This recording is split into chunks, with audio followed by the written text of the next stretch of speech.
Starting an international business. Since ancient times, international trade has been an abundant part of business. From ancient Egyptian paper, to Roman wine, to Chinese silk, to modern-day necessities like crude oil, rice, and electronics, there has always been a demand for foreign goods. For many entrepreneurs, finding business partners from across the globe has never been easier. By a simple touch of a finger on a screen, you can be in contact with people from across the globe that can help you expand your brand. But doing so will not be as easy as that. There are many factors to consider before reaching out worldwide to find the right market as you expand. Rules and regulations on your goods. The first thing you should do is determine if your product is allowed to be imported to your destination. While some items may seem fairly innocent to us, other countries may not allow them past customs. For example, in Japan, any form of pseudoephedrine is not allowed. So not only is Sudafed not allowed, neither is Vicks Vapor Rub or anything like it. In Nigeria, all sorts of things are not allowed. These include plastic flowers, spaghetti noodles, even ballpoint pens. In Saudi Arabia, masks that cover your whole face, so think like Halloween costumes, those are not allowed. And finally, in Singapore, chewing gum. Even though it is not illegal, it is only allowed in small quantities and never in public. When it comes to packaging your product, the instructions, directions, and other labels will likely need to be converted into a foreign language. Products also need to be localized. So for example, when dealing with electronics, Asian and European countries require different plugs to handle different electrical voltages. While it may seem that you have the right type of plug, if Filipino customers tried charging your fancy brand of cell phones in the Philippines, they would fry their phones crispy. Setting up your business overseas. In addition to following certain importing and exporting regulations, setting up your business will require a different set of regulations before you can open your doors to the public depending upon the country that you're in. For example, in Singapore or Denmark, they have fairly business-friendly regulations and paperwork to emerging or established businesses alike. But if you want to do business in India, be warned.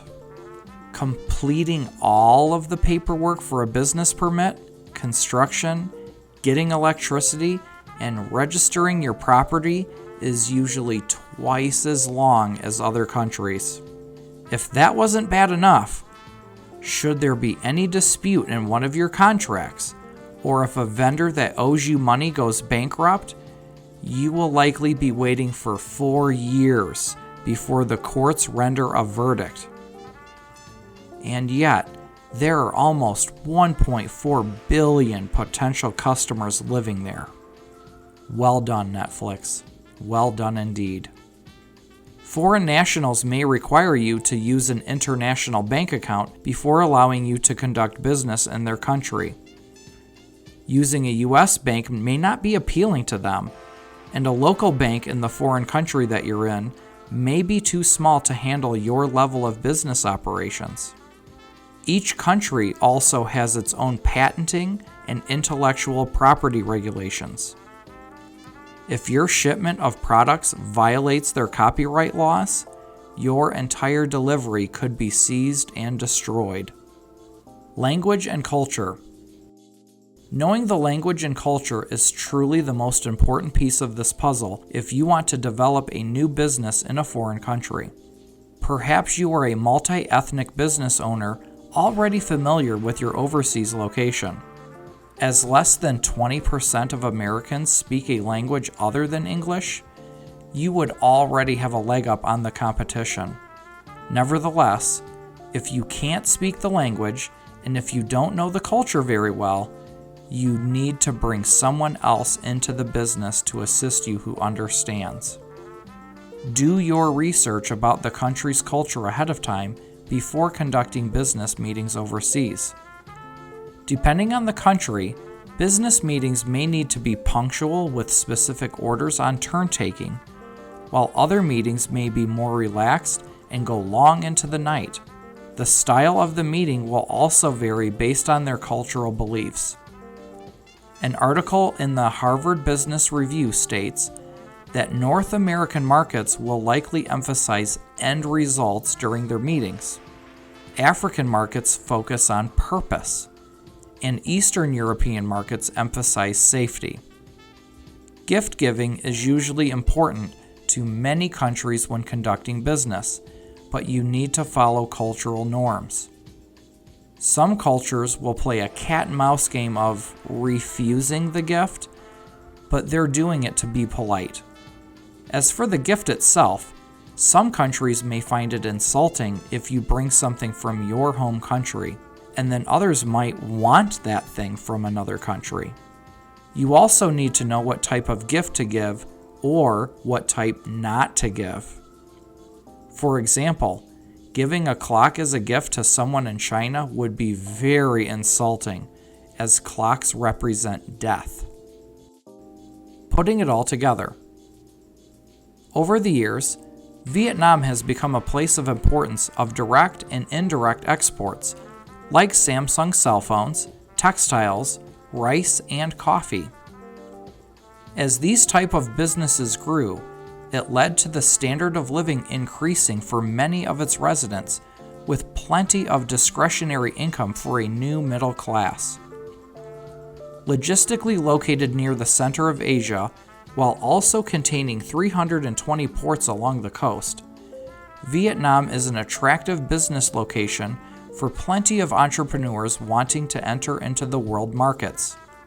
So, after doing your own research, and of course after listening to my persuasive advice, let's say that you want to start your business in Vietnam.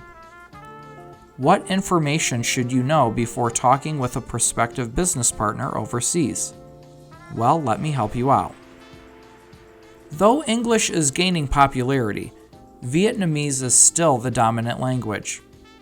Even if you can't speak Vietnamese fluently, it would still be appreciated if you as a foreigner make an attempt. Learn phrases like Xin Chào, which means hello in Vietnamese. When you greet them, a handshake and a slight bow of the head is the custom. You should also greet Vietnamese business partners by last name, middle name, and then first name. During business meetings, it is strongly advised to bring an interpreter and to meet with your business partners in person. You may also be offered tea, hot tea in the north, cold tea, or sometimes soft drinks in the south. If offered a beverage, do not refuse it. This is a standard sign of hospitality in Vietnam. The first few business meetings will be based on getting to know each other. In the West, it is common just to jump to the point, but this will come off as rude and abrasive. Social connections are very important to the Vietnamese, so how you conduct yourself socially during these initial meetings will show if you are someone who can be trusted. During times of negotiation, you may experience a period of silence from their side of the table. This is to be respected and not interrupted, as they are likely thinking of an educated response to your questions or concerns. The other side may also be disagreeing with you, but use silence to save face for the sake of this meeting. By interrupting during these pauses, it will come off as rude and somewhat insulting. Your business partner may say yes throughout the meeting.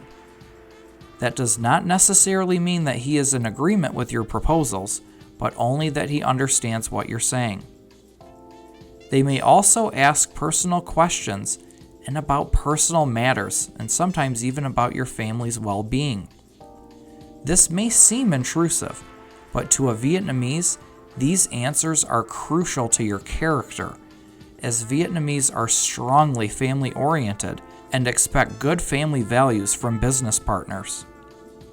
It is the guest's job to conclude the meeting. Offer your business card with a small gift.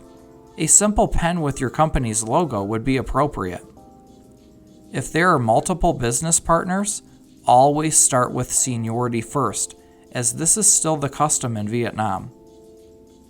When receiving a business card, receive it with both hands and genuinely read it and look it over. Do not stuff it away when you receive it, or it will come off as insulting. Once approved, you would need to acquire the following documentation: a certificate of incorporation, a company charter or articles of association, audited financial statements for the past 12 months, and valid personal identity cards or passports of any of the business's authorized representatives. In addition, there are currency restrictions within the Vietnam government. While it is easy to move money into the country, it has to be placed in a Vietnamese bank. Getting money out of the country, on the other hand, is rather difficult. You may only move money out of the country for the following reasons: payments of imported goods or services, paying foreign investors, paying of traveling expenses of employees while traveling abroad, or payment of certain salaries approved by the government. Starting a business branch overseas gives you a longer reach on your brand to an ever-growing global market. There are countless advantages of setting up shop in multiple locations around the world, but it will take a lot of work and determination. Knowing the host country's rules and regulations is an important step in the right direction, but it is far more important to make sure that you understand the country's culture beforehand. Without understanding the people and what they want, you may never have a chance to get your foot in the door. Do your research and carefully make the right choice for what is best for your company.